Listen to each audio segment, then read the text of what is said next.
Yes, nkulamusizaako nnyo mukwano gwange era gy'osinza okuba ng'otuwuliriza otegeeza nti okola ky'amaanyi nnyo okwekuumira ku mayengo gano. General Muhoozi Kainerugaba, Chief of Defence Force, avuddeyo ku mukutu gwe ogwa Twitter n'atwala okulabula oba n'akola okutiisatiisa omubaka owa Kira Municipality, Honorable Ssemujju Nganda. Amutiisatiisizza atya ngenda kubanga ngakuleetera gwe omukwano gwange ali eyo ampuliriza.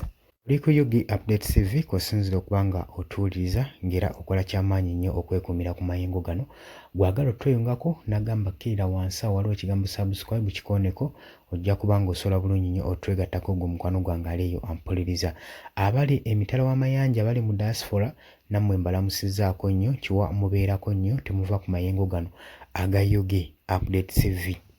Oluvannyuma lw'ebyo ebibadde bitagenda bulungi ku mikutu egya social media saako n'ebikolwa General Muhoozi Kainerugaba, Chief of Defence Force by'abadde ajja akola n'okuwoninga ne posts z'abadde ajja akola ku mikutu gya social media, tujjukira bulungi nnyo abamu ku bantu ababadde bamudiza feedback n'abamwanukula nga bagenda mu maaso n'okucomplaininga n'okwemulugunya ku ngeri Chief of Defence Force n'eddala lyaliko mu kiri eggwanga ekkulu okubanga asobola okubanga apostinga ebintu ebifaanaganako bwe biti ku bibanja eby'emigattabantu oba emikutu egya social media. Gwe mukwano gwange ali yampuliriza, jjukira nti nno emikutu gino egy'omugattabantu gya social media gye gimu ku mikutu egitambula ennyo okwetooloola eggwanga.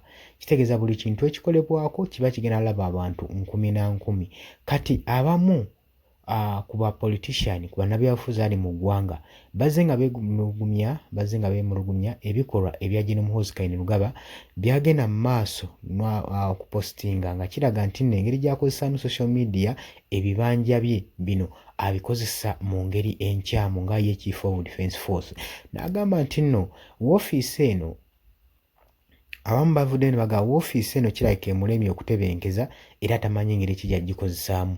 Abamu ku babaka muno nga mwe muli omubaka Ssemujju Nganda yavuddeyo n'atwala okugamba okunyolwake mu mutima ng'agamba nti nno Chief of Defence Force yandibadde asaanidde okuba ng'atunula nnyo enkaliriza ku biki byagenda mu maaso n'okuba nga apostinga eri eggwanga olw'ensonga nti nno eddala lyaliko mu magye kkulu era ly'amaanyi.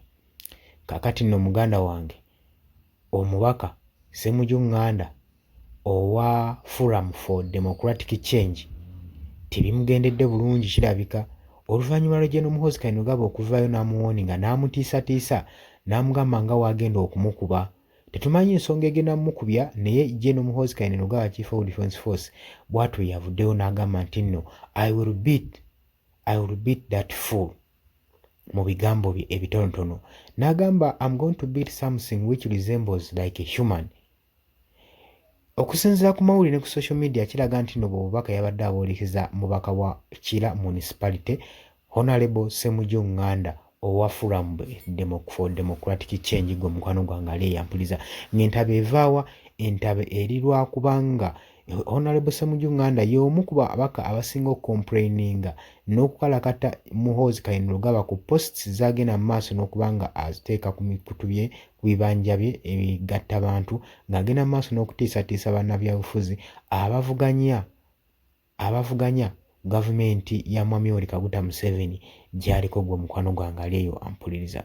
Gulowooza kiki ekigenda mu maaso? Gulowooza obubaka obwo newankubadde teyayatudde, olowooza bwadde bugenda direct wa Honorable Ssemujju Nganda?